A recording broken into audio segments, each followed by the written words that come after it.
Chapter 7. The door was as before opened a tiny crack, and again 2 sharp and suspicious eyes stared at him out of the darkness. Then Raskolnikov lost his head and nearly made a great mistake. Fearing the old woman would be frightened by their being alone, and not hoping that the sight of him would disarm her suspicions, he took hold of the door and drew it towards him to prevent the old woman from attempting to shut it again. Seeing this, she did not pull the door back, but she did not let go the handle, so that he almost dragged her out with it on to the stairs. Seeing that she was standing in the doorway not allowing him to pass, he advanced straight upon her. She stepped back in alarm, tried to say something, but seemed unable to speak and stared with open eyes at him. "Good evening, Alyona Ivanovna," he began, trying to speak easily, but his voice would not obey him, it broke and shook. "I have brought something, but we'd better come in, to the light."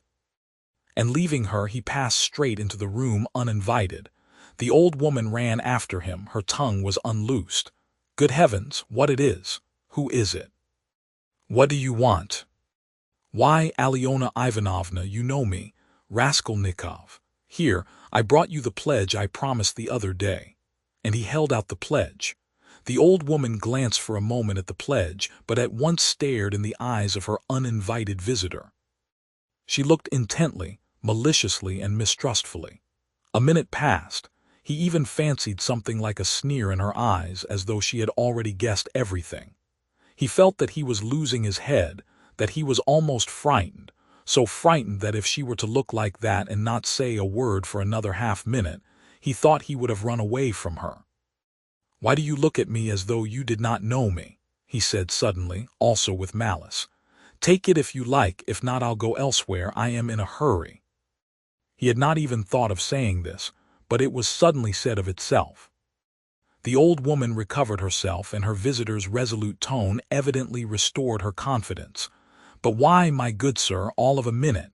What is it?" she asked, looking at the pledge. "The silver cigarette case. I spoke of it last time, you know." She held out her hand. "But how pale you are, to be sure, and your hands are trembling too. Have you been bathing or what?" "Fever," he answered abruptly. "You can't help getting pale." "If you've nothing to eat," he added, with difficulty articulating the words. His strength was failing him again, but his answer sounded like the truth. The old woman took the pledge. "What is it?" she asked once more, scanning Raskolnikov intently and weighing the pledge in her hand. "A thing, cigarette case, silver, look at it. It does not seem somehow like silver. How he has wrapped it up." Trying to untie the string and turning to the window, to the light, all her windows were shut, in spite of the stifling heat. She left him altogether for some seconds and stood with her back to him. He unbuttoned his coat and freed the axe from the noose, but did not yet take it out altogether, simply holding it in his right hand under the coat. His hands were fearfully weak. He felt them every moment growing more numb and more wooden. He was afraid he would let the axe slip and fall. A sudden giddiness came over him. "But what has he tied it up like this for?" the old woman cried with vexation and moved towards him. He had not a minute more to lose. He pulled the axe quite out, swung it with both arms, scarcely conscious of himself, and almost without effort, almost mechanically, brought the blunt side down on her head. He seemed not to use his own strength in this. But as soon as he had once brought the axe down, his strength returned to him. The old woman was as always bareheaded. Her thin, light hair, streaked with gray, thickly smeared with grease, was plaited in a rat's tail and fastened by a broken horn comb which stood out on the nape of her neck. As she was so short, the blow fell on the very top of her skull. She cried out, but very faintly, and suddenly sank all of a heap on the floor, raising her hands to her head. In one hand she still held the pledge. Then he dealt her another and another blow with the blunt side, and on the same spot. The blood gushed as from an overturned glass. The body fell back. He stepped back, let it fall, and at once bent over her face. She was dead. Her eyes seemed to be starting out of their sockets. The brow and the whole face were drawn and contorted convulsively. He laid the axe on the ground near the dead body and felt at once in her pocket, trying to avoid the streaming body, the same right-hand pocket from which she had taken the key on his last visit. He was in full possession of his faculties, free from confusion or giddiness, but his hands were still trembling. He remembered afterwards that he had been particularly collected and careful, trying all the time not to get smeared with blood. He pulled out the keys at once. They were all, as before, in one bunch on a steel ring. He ran at once into the bedroom with them. It was a very small room with a whole shrine of holy images. Against the other wall stood a big bed, very clean and covered with a silk patchwork wadded quilt. Against a third wall was a chest of drawers. Strange to say, so soon as he began to fit the keys into the chest, so soon as he heard their jingling, a convulsive shudder passed over him. He suddenly felt tempted again to give it all up and go away. But that was only for an instant. It was too late to go back. He positively smiled at himself when suddenly another terrifying idea occurred to his mind. He suddenly fancied that the old woman might be still alive and might recover her senses. Leaving the keys in the chest, he ran back to the body, snatched up the axe and lifted it once more over the old woman, but did not bring it down. There was no doubt that she was dead. Bending down and examining her again more closely, he saw clearly that the skull was broken and even battered in on one side. He was about to feel it with his finger, but drew back his hand, and indeed it was evident without that. Meanwhile there was a perfect pool of blood. All at once he noticed a string on her neck. He tugged at it, but the string was strong and did not snap, and besides, it was soaked with blood. He tried to pull it out from the front of the dress, but something held it and prevented its coming. In his impatience, he raised the axe again to cut the string from above on the body, but did not dare, and with difficulty, smearing his hand and the axe in the blood, after 2 minutes' hurried effort, he cut the string and took it off without touching the body with the axe. He was not mistaken. It was a purse. On the string were 2 crosses, one of cypress wood and one of copper, and an image in silver filigree, and with them a small greasy chamois leather purse with a steel rim and ring. The purse was stuffed very full. Raskolnikov thrust it in his pocket without looking at it, flung the crosses on the old woman's body and rushed back into the bedroom, this time taking the axe with him. He was in terrible haste. He snatched the keys and began trying them again. But he was unsuccessful. They would not fit in the locks. It was not so much that his hands were shaking, but that he kept making mistakes. Though he saw, for instance, that a key was not the right one and would not fit, still he tried to put it in. Suddenly, he remembered and realized that the big key with the deep notches, which was hanging there with the small keys, could not possibly belong to the chest of drawers. On his last visit this had struck him, but to some strong box, and that everything perhaps was hidden in that box. He left the chest of drawers, and at once felt under the bedstead, knowing that old women usually keep boxes under their beds. And so it was. There was a good-sized box under the bed, at least a yard in length, with an arched lid covered with red leather and studded with steel nails. The notched key fitted at once and unlocked it. At the top, under a white sheet, was a coat of red brocade lined with hareskin.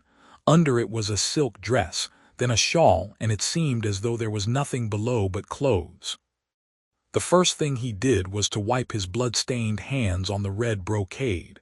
It's red, and on red blood will be less noticeable. The thought passed through his mind. Then he suddenly came to himself. Good God, am I going out of my senses? He thought with terror. But no sooner did he touch the clothes than a gold watch slipped from under the fur coat.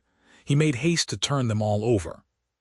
There turned out to be various articles made of gold among the clothes, probably all pledges, unredeemed or waiting to be redeemed, bracelets, chains, earrings, pins, and such things.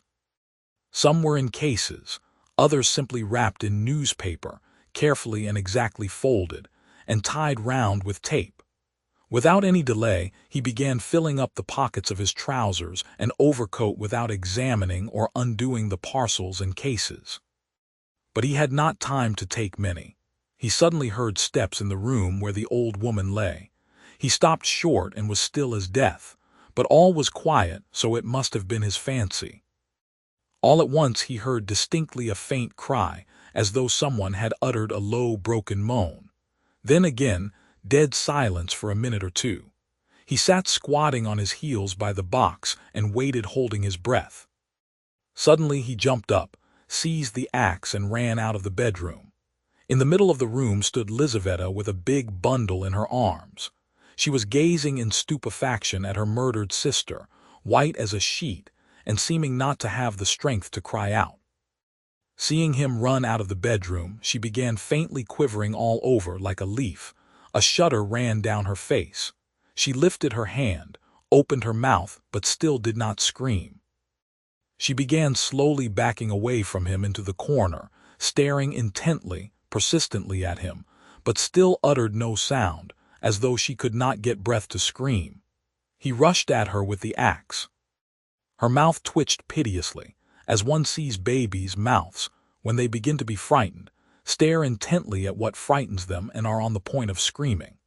And this hapless Lizaveta was so simple and had been so thoroughly crushed and scared that she did not even raise a hand to guard her face, though that was the most necessary and natural action at the moment, for the axe was raised over her face. She only put up her empty left hand, but not to her face, slowly holding it out before her as though motioning him away. The axe fell with the sharp edge just on the skull and split at one blow all the top of the head. She fell heavily at once. Raskolnikov completely lost his head, snatching up her bundle, dropped it again and ran into the entry. Fear gained more and more mastery over him, especially after this second, quite unexpected murder. He longed to run away from the place as fast as possible. And if at that moment he had been capable of seeing and reasoning more correctly, if he had been able to realize all the difficulties of his position, the hopelessness, the hideousness, and the absurdity of it, if he could have understood how many obstacles and, perhaps, crimes he had still to overcome or to commit, to get out of that place, and to make his way home, it is very possible that he would have flung up everything, and would have gone to give himself up, and not from fear, but from simple horror and loathing of what he had done. The feeling of loathing especially surged up within him and grew stronger every minute. He would not now have gone to the box or even into the room for anything in the world. But a sort of blankness, even dreaminess, had begun by degrees to take possession of him. At moments he forgot himself, or rather, forgot what was of importance and caught at trifles. Glancing, however, into the kitchen and seeing a bucket half full of water on a bench, he bethought him of washing his hands and the axe. His hands were sticky with blood. He dropped the axe with the blade in the water, snatched a piece of soap that lay in a broken saucer on the window, and began washing his hands in the bucket. When they were clean, he took out the axe, washed the blade and spent a long time, about 3 minutes, washing the wood where there were spots of blood, rubbing them with soap. Then he wiped it all with some linen that was hanging to dry on a line in the kitchen, and then he was a long while attentively examining the axe at the window. There was no trace left on it, only the wood was still damp. He carefully hung the axe in the noose under his coat.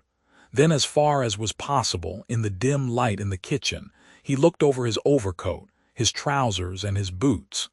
At the first glance, there seemed to be nothing but stains on the boots. He wetted the rag and rubbed the boots, but he knew he was not looking thoroughly, that there might be something quite noticeable that he was overlooking. He stood in the middle of the room, lost in thought. Dark, agonizing ideas rose in his mind.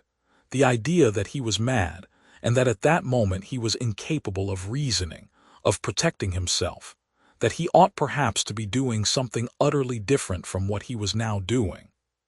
"Good God!" he muttered, "I must fly, and he rushed into the entry. But here a shock of terror awaited him such as he had never known before. He stood and gazed and could not believe his eyes. The door, the outer door from the stairs, at which he had not long before waited and rung, was standing unfastened and at least 6 inches open.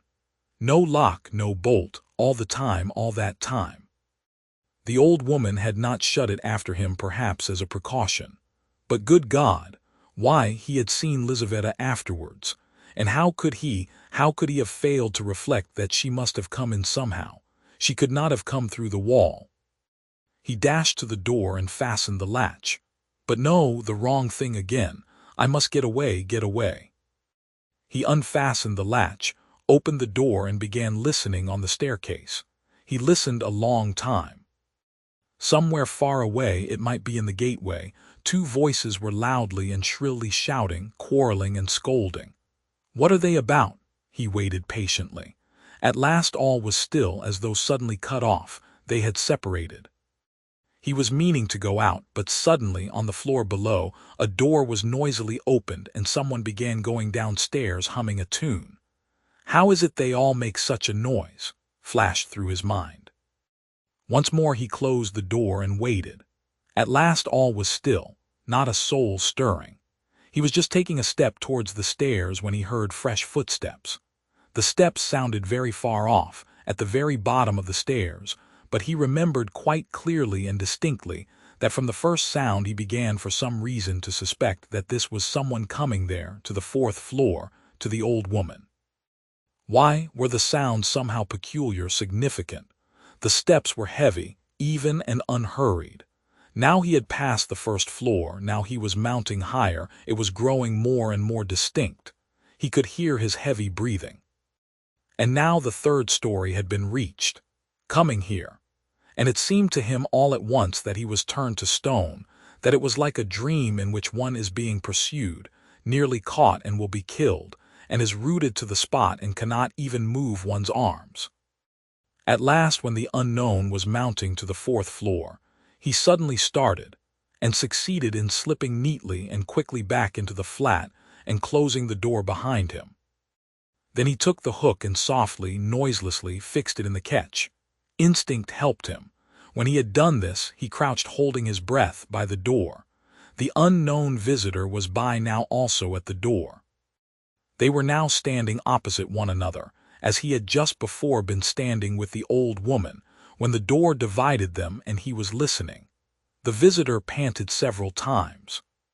He must be a big, fat man, thought Raskolnikov, squeezing the axe in his hand. It seemed like a dream indeed. The visitor took hold of the bell and rang it loudly. As soon as the tin bell tinkled, Raskolnikov seemed to be aware of something moving in the room. For some seconds he listened quite seriously. The unknown rang again, waited and suddenly tugged violently and impatiently at the handle of the door. Raskolnikov gazed in horror at the hook shaking in its fastening, and in blank terror expected every minute that the fastening would be pulled out. It certainly did seem possible, so violently was he shaking it. He was tempted to hold the fastening, but he might be aware of it. A giddiness came over him again. I shall fall down, flashed through his mind, but the unknown began to speak and he recovered himself at once. What's up? Are they asleep or murdered? Damn them, he bawled in a thick voice. Hey, Alyona Ivanovna, old witch. Lizaveta Ivanovna, hey, my beauty, open the door. Oh, damn them, are they asleep or what? And again, enraged, he tugged with all his might a dozen times at the bell. He must certainly be a man of authority and an intimate acquaintance. At this moment light, hurried steps were heard not far off on the stairs. Someone else was approaching. Raskolnikov had not heard them at first. You don't say there's no one at home, the newcomer cried in a cheerful, ringing voice, addressing the first visitor, who still went on pulling the bell. Good evening, Cock. From his voice he must be quite young, thought Raskolnikov. Who the devil can tell? I've almost broken the lock, answered Cock. But how do you come to know me? Why, the day before yesterday, I beat you 3 times running at billiards at Gambrinus. Oh, so they are not at home. That's queer. It's awfully stupid, though. Where could the old woman have gone? I've come on business. Yes. And I have business with her too. Well, what can we do? Go back, I suppose, and I was hoping to get some money, cried the young man. We must give it up, of course, but what did she fix this time for? The old witch fixed the time for me to come herself. It's out of my way, and where the devil she can have got to, I can't make out. She sits here from year's end to year's end, the old hag. Her legs are bad, and yet here all of a sudden she is out for a walk. Hadn't we better ask the porter? What? Where she's gone, and when she'll be back? Damn it all, we might ask. But you know she never does go anywhere. And he once more tugged at the door handle. Damn it all, there's nothing to be done, we must go. Stay, cried the young man suddenly. Do you see how the door shakes if you pull it? Well, that shows it's not locked but fastened with the hook. Do you hear how the hook clanks? Well, why don't you see? That proves that one of them is at home. If they were all out, they would have locked the door from the outside with the key and not with the hook from inside. There, do you hear how the hook is clanking? To fasten the hook on the inside they must be at home, don't you see? So there they are sitting inside, and don't open the door. Well, and so they must be, cried Cock, astonished. What are they about in there? And he began furiously shaking the door. Stay, cried the young man again, don't pull at it. There must be something wrong. Here, you've been ringing and pulling at the door and still they don't open, so either they've both fainted or… What? I tell you what, let's go fetch the porter, let him wake them up. All right. Both were going down. Stay, you stop here while I run down for the porter. What for? Well, you'd better. All right. I'm studying the law, you see. It's evident, Roman 6th, there's something wrong here. The young man cried hotly, and he ran downstairs. Cock remained. Once more he softly touched the bell, which gave one tinkle, then gently, as though reflecting and looking about him, began touching the door handle, pulling it, and letting it go to make sure once more that it was only fastened by the hook. Then, puffing and panting, he bent down and began looking at the keyhole, but the key was in the lock on the inside, and so nothing could be seen. Raskolnikov stood keeping tight hold of the axe. He was in a sort of delirium. He was even making ready to fight when they should come in. While they were knocking and talking together, the idea several times occurred to him to end it all at once and shout to them through the door. Now and then he was tempted to swear at them, to jeer at them while they could not open the door. Only make haste, was the thought that flashed through his mind. But what the devil is he about? Time was passing, 1 minute and another. No one came. Cock began to be restless. What the devil? He cried suddenly, and in impatience deserting his sentry duty, he, too, went down, hurrying and thumping with his heavy boots on the stairs. The steps died away. Good heavens! What am I to do? Raskolnikov unfastened the hook, opened the door. There was no sound. Abruptly, without any thought at all, he went out, closing the door as thoroughly as he could, and went downstairs. He had gone down 3 flights when he suddenly heard a loud voice below. Where could he go? There was nowhere to hide. He was just going back to the flat. Hey there, catch the brute! Somebody dashed out of a flat below, shouting, and rather fell than ran down the stairs, bawling at the top of his voice. Mitka, Mitka, Mitka, Mitka, Mitka, blast him! The shout ended in a shriek. The last sounds came from the yard. All was still. But at the same instant several men talking loud and fast began noisily mounting the stairs. There were 3 or 4 of them. He distinguished the ringing voice of the young man. Hey! Filled with despair, he went straight to meet them, feeling come what must. If they stopped him, all was lost. If they let him pass, all was lost too. They would remember him. They were approaching. They were only a flight from him, and suddenly deliverance. A few steps from him on the right, there was an empty flat with the door wide open, the flat on the 2nd floor where the painters had been at work, and which, as though for his benefit, they had just left. It was they, no doubt, who had just run down, shouting. The floor had only just been painted. In the middle of the room stood a pail and a broken pot with paint and brushes. In one instant he had whisked in at the open door and hidden behind the wall, and only in the nick of time. They had already reached the landing. Then they turned and went on up to the 4th floor, talking loudly. He waited, went out on tiptoe and ran down the stairs. No one was on the stairs, nor in the gateway. He passed quickly through the gateway and turned to the left in the street. He knew perfectly well that at that moment they were at the flat, that they were greatly astonished at finding it unlocked, as the door had just been fastened, that by now they were looking at the bodies, that before another minute had passed they would guess and completely realize that the murderer had just been there, and had succeeded in hiding somewhere, slipping by them and escaping.